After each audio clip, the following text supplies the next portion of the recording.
Assalamualaikum warahmatullahi wabarakatuh. Alhamdulillahirabbil alamin. Assalatu wassalamu ala asrofil anbiya'i wal mursalin sayyidina wa maulana Muhammadin wa ala alihi wa sahbihi ajmain amma ba'du. Yang pertama dan yang paling utama, marilah kita panjatkan puja dan puji syukur kepada Allah Subhanahu wa taala atas selamat keimanan, kesehatan, dan rezeki sehingga kita semua dapat berkumpul bersama keluarga kita masing-masing. Tak lupa salawat serta salam kita haturkan kepada baginda Rasul Muhammad Sallallahu Alaihi Wasallam yang telah membawa peradaban manusia dari zaman jahiliyah ke zaman modern saat ini yang dipenuhi dengan ilmu pengetahuan. Semoga kita semua termasuk hambanya yang taat dan diberi syafaatnya di yaumul kiamah nanti. Amin ya robbal alamin. Bapak Ibu yang saya hormati dan rekan-rekan pelajar yang sedang menyaksikan. Seperti yang kita ketahui, COVID-19 merupakan pandemi yang melanda dunia sejak tahun lalu hingga detik ini.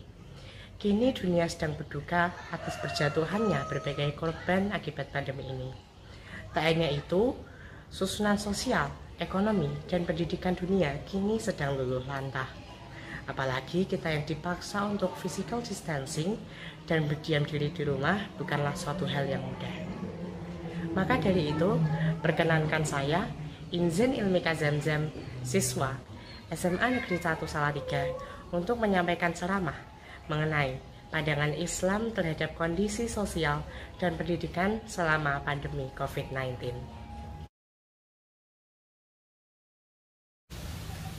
Yang pertama adalah kembalinya pendidikan ke dalam keluarga.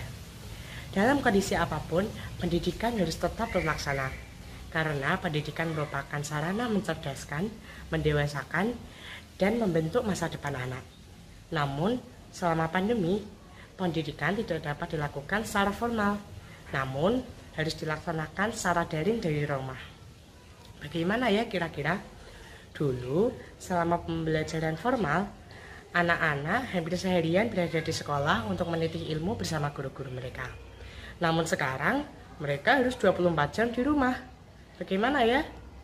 Nah, jadi ini seakan-akan tanggung jawab pendidikan dikembalikan terhadap orang tua dan keluarga. At-Tafsir menjelaskan bahwa pendidikan keluarga merupakan pendidikan yang pertama dan yang utama. Dikatakan pertama karena memang sejak lahir anak sudah diberikan pendidikan oleh ayah dan ibu mereka. Sedangkan dikatakan yang utama karena memang pendidik yang paling utama adalah ayah dan ibu. Kenapa? Karena orang tua mempunyai kedekatan batin yang sangat dekat terhadap anaknya.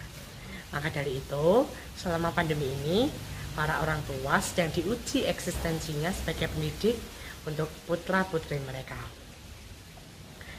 Nah, dalam menemani putra-putri belajar, jangan hanya belajar ilmu teori, melainkan lebih ditekankan terhadap ilmu keimanan, akhlak, sosial, dan kepribadian.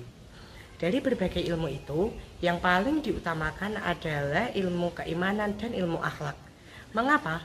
Karena pendidikan ini sangat berpengaruh terhadap pembentukan kepribadian anak terhadap Allah Subhanahu wa taala dan sesama manusia lainnya.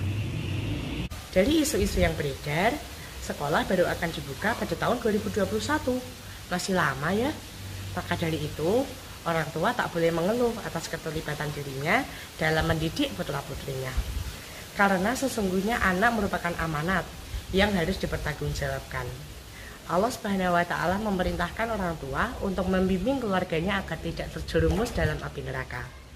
Mengenai hal ini, Allah Subhanahu wa taala berfirman dalam Quran surat At-Tahrim ayat 6.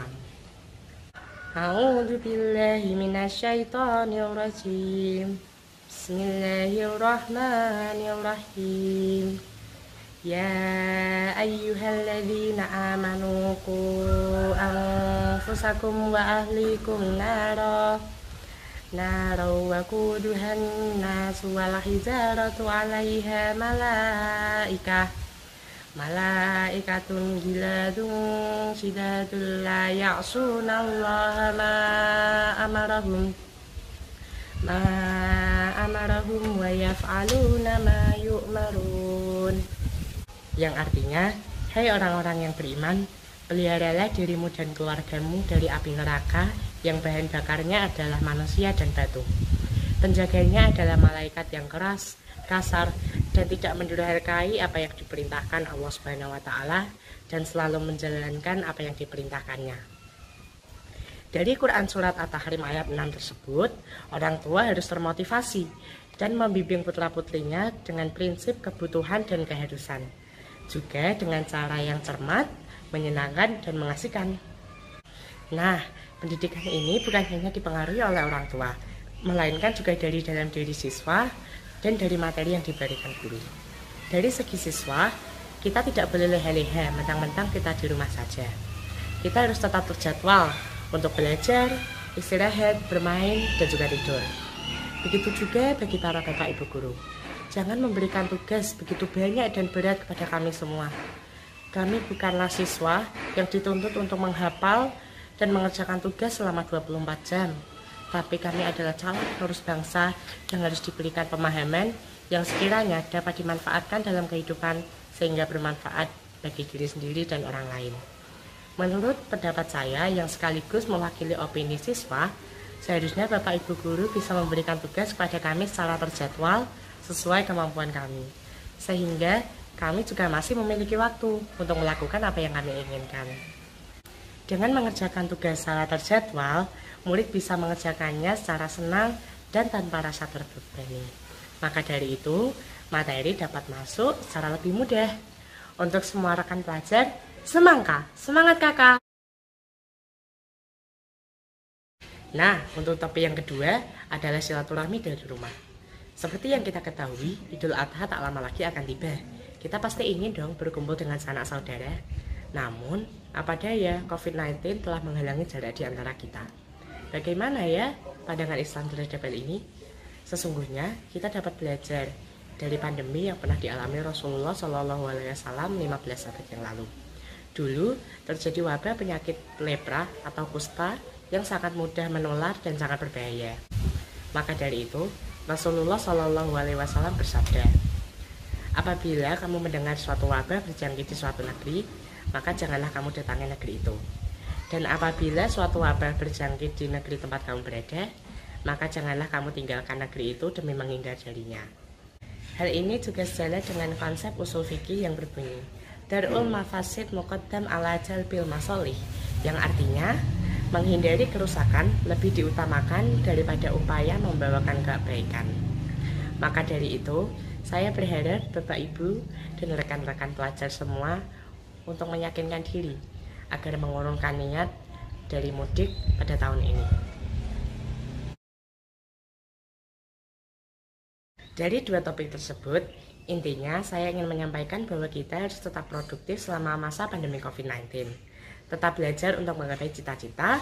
Apabila keluar rumah, jangan lupa pakai masker, sering cuci tangan, dan tetap jaga jarak. Usahakan untuk di rumah aja untuk menjaga keselamatan diri sendiri dan orang lain. Karena sesungguhnya menjaga seorang manusia sama seperti memelihara seluruh manusia di dunia. Karena godaan sitapan lupa maka terayu putri mahkota. Mohon maaf atas segala kata yang mungkin mengusik lautan jiwa. Putih-putih bunga melati, wangi semerbak di pagi hari. Ceramah saya cukup sampai di sini. Bila rindu harap hubungi. Stay safe, stay healthy. Wabillahi taufik walhidayah. Wassalamualaikum warahmatullahi wabarakatuh.